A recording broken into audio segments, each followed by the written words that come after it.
Every story has a surface, but not every story shows you what's underneath. Each week, we go looking for the moments the world would choose to forget and the stories that refuse to stay buried. Because history doesn't repeat itself, it hides. My name is Brian Smith, and this is the story behind the story.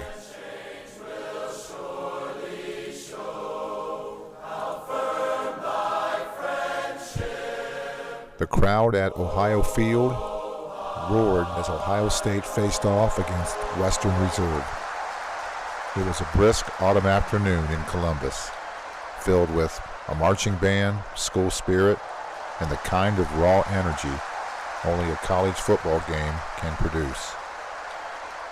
But then, the cheering stopped.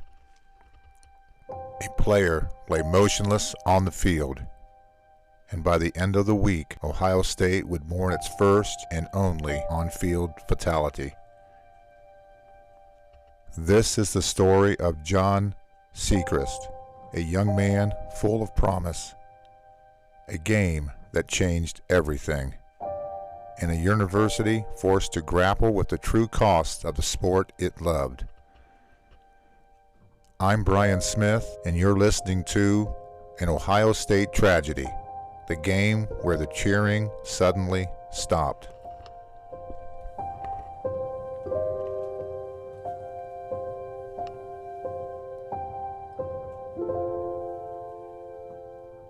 At the turn of the 20th century, college football was a brutal game. There were no face masks, minimal padding, and rules that made modern rugby look tame. In 1901 alone, over a dozen young men died playing football in the United States. But in Columbus, Ohio, that reality felt distant until October 1901.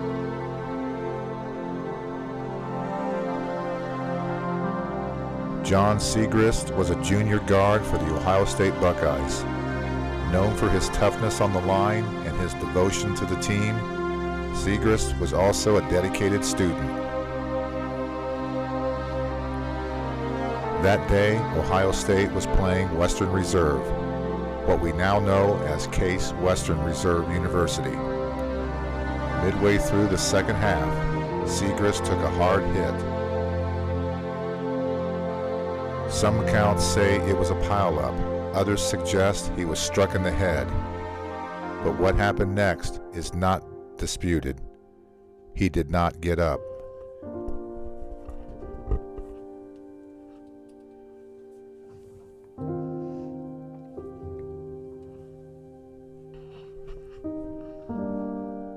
Sigrist was carried off the field unconscious.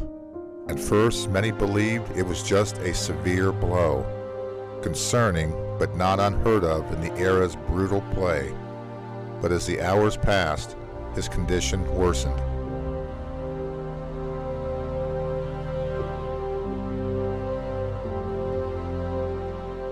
Five days later, John Sigrist died of a cervical fracture of the spine.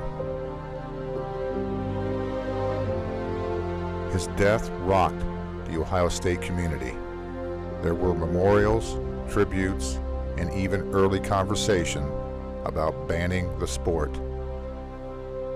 The university president at the time expressed deep sorrow and called for a reevaluation of football's dangers.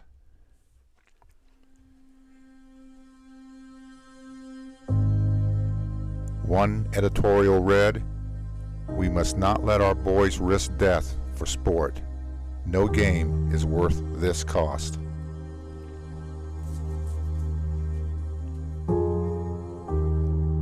Sigrist's death was not an isolated incident nationally, but for Ohio State, it was personal. The university canceled practices. For a time, there was a discussion about ending the football program altogether. Across the country, the pressure was building. President Theodore Roosevelt, whose own son played football, had begun voicing concerns over the sport's brutality.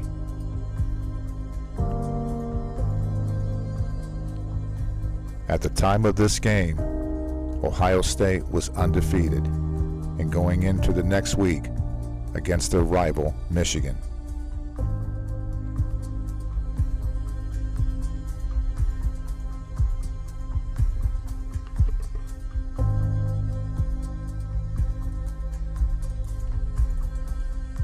In 1901, the treatment for a fracture in the cervical vertebrae, especially for a football player, was extremely limited by the medical knowledge and technology of the time.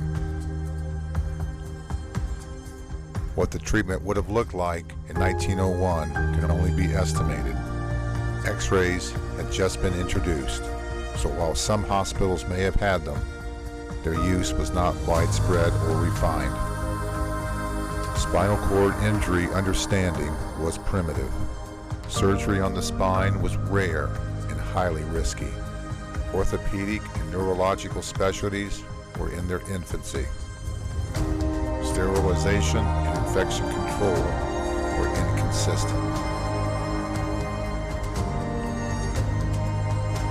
The typical treatment for a football player injured in 1901, especially with a cervical fracture, would have likely been placed on a cot with sandbags at his head so he would be immobilized.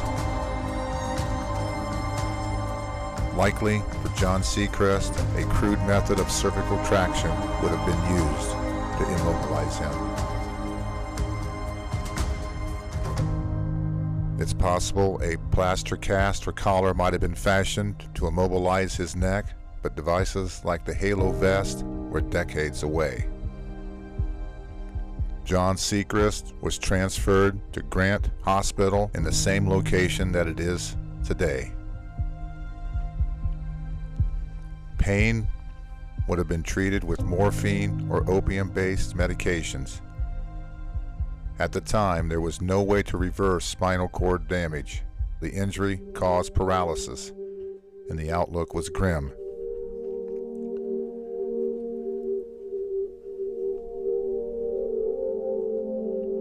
The prognosis of a severe fracture with spinal cord involvement was permanent disability, even death, particularly from complications like infection, sepsis, and respiratory failure. Football in 1901 was brutal. Helmets were not required, and the rules allowed for dangerous formations like the flying wedge. Cervical spine injuries were common, and public outcry led reforms in 1905 and 1906.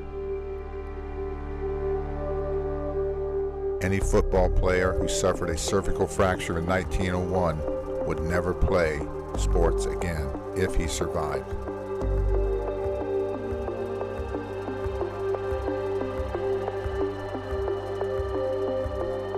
Newspaper accounts at the time gave a more exact description of the injury. On October 26, 1901, a football Saturday, Sigrist was digging in on defense against Western Reserve during a critical game for the Buckeyes against a fifth consecutive in-state opponent during an era when the goal was to be crowned champion of the Ohio colleges. A large crowd had gathered, taking advantage of newly installed bleachers at University Field, which was located at Athletic Park on High Street near Woodruff Avenue, now part of the Ohio State campus. Early in the second half, Western Reserve made a 2-yard gain through the middle of the line that Sigrist, who played center rush, determined would not be repeated. On the next play, he stooped into a semi-erect position with his head lower than usual, and he drove forward. A pileup ensued. The Columbus Citizen summarized the play in a single sentence: John Sigrist failed to rise from the ground. The daily newspaper went on to describe the scene in more stylized detail. Tender hands lifted his limp body from the field and carried it to the armory. An ambulance was summoned and Sigrist was removed to Grant Hospital. 2 days later, after Ohio State's 6-5 win, keeping them undefeated, the senior in the College of Agriculture died from his injuries, which included a fractured vertebrae in which bone crushed the spinal cord. The autopsy report concluded, from the moment of the accident, the young man was doomed.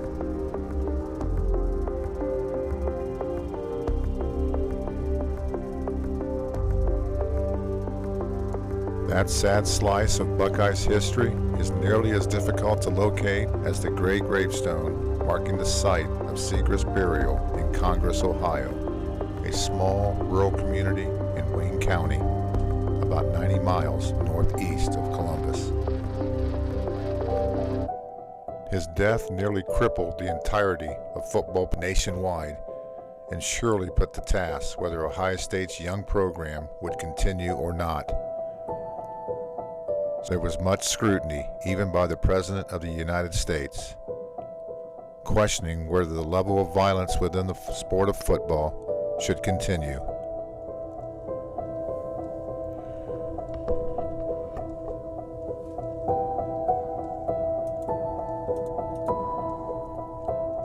Doctors at Grant Hospital scrambled to save John Sigrist's life. Students read bulletin boards around campus, updated with his status. Hope was thin, yet all the while in his medical bed in Grant Hospital, John was awake and in good spirits. However, on Monday, October 28th, the situation turned worse, and John Sigrist died. He was in little pain when the time came and was surrounded by his family. To this day, John Sigrist remains the only Ohio State player to die from injuries directly sustained during a game. Calls for the football program to be eliminated echoed through the campus after Sigrist's death. The still fledgling Ohio State University athletic department didn't know what to do. They asked the players to make a choice. Two options were put before the team: to play out the year or to cancel the remainder of the season, recognizing that the brutality of the game they played could visit serious injury upon them. In one of the most important meetings in the program's history, the players gathered. Amid their grief, John's brother Charles delivered a message to the team: honor John by playing on. It was settled. The Buckeyes would play again to honor their fallen brother.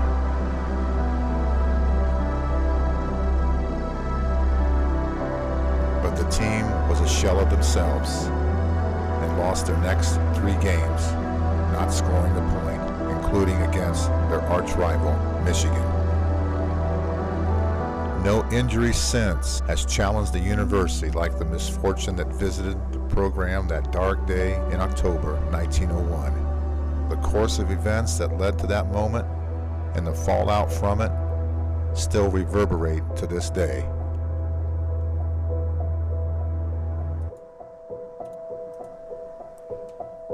John Sigrist's death in 1901 was one of the earliest fatalities in American football and helped bring about national attention to the dangers of the sport at the time. His death, along with several others around that period, sparked growing concern about the violent nature of football. But his death prompted changes. The media and public grew increasingly critical of football due to multiple deaths. There were 18 in 1905 alone, and numerous serious injuries. John Sigrist's death was one of the early catalysts in building momentum for reform. Those early fatalities helped lay the groundwork for the formation of the Intercollegiate Athletic Association of the United States in 1906, which later became the NCAA in 1910. The goal was to regulate and reform college athletics, especially football. President Theodore Roosevelt had many interventions, and there were rule changes in 1906 influenced by President Roosevelt, including the legalization of the forward pass. Previously illegal, this rule helped reduce dangerous mass formations and collisions. The introduction of a neutral zone between offense and defense. Requirement to advance 10 yards in 3 downs instead of 5 yards, which reduced repetitive high collision plays. A ban on wedge formations. These plays, involving multiple players charging in tight groups, was often associated with severe injuries, such as the one that severely injured John Sigrist. Helmets began to be adopted more widely, though not mandated until 1939 in college and later in pro football. Padded uniforms and better cleats became more common. John Sigrist's death was one of many that influenced the cultures of football safety reform. Over the decades, more rules and equipment standards evolved in response to player injuries. While John Sigrist's death alone didn't lead to immediate sweeping changes, it was part of a troubling pattern that led to a widespread call for reform in football. This ultimately resulted in major rule changes starting in 1906 and the eventual creation of the NCAA to oversee college sports and improve player safety. More than 120 years later, John Sigrist's name is still remembered by some, though quietly. He has no statue, no jersey retirement, but to those who study Ohio State's rich football history, his story is a solemn reminder of what the game once cost. His death was the only fatality to ever occur in Ohio State football's long and storied history. And while the crowds cheer today for touchdowns and rivalries, somewhere in the heart of the university's legacy, that one quiet moment remains. The game where the cheering suddenly stopped.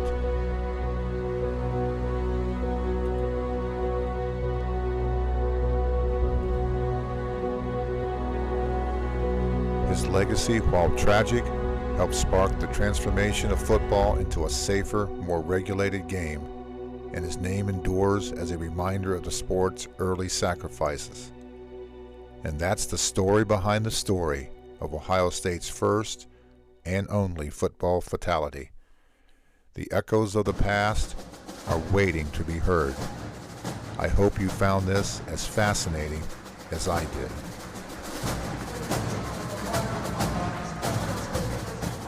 My name is Brian Smith, and we are history. Thank you for listening.